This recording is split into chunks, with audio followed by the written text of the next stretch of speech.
দিন আর রাতের হিসেব গুলিয়ে ফেলেছি। শুরুর কয়েকদিন মাথা ঠিক মতো কাজ করছিল না। গোলমালটা বোধহয় তখনই হয়েছে।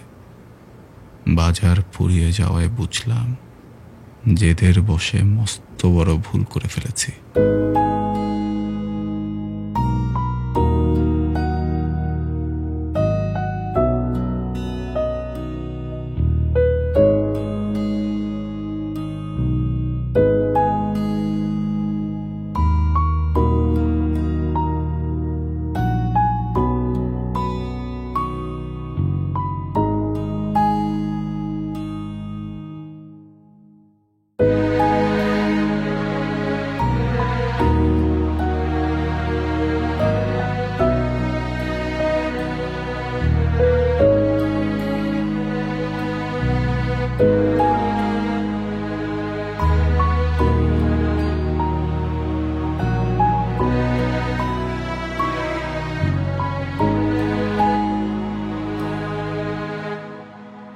নিজের জীবনের কন্ট্রোল কখনোই আরেকজনের হাতে দিতে নেই।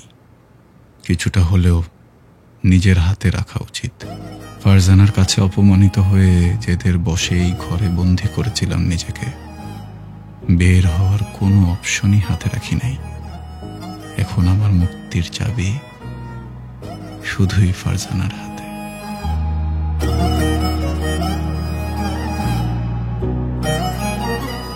বন্দি হওয়ার আগে রেজিস্ট্রি করে ফারজানার ঠিকানায় একটা চিঠি পাঠিয়েছিলাম আমি।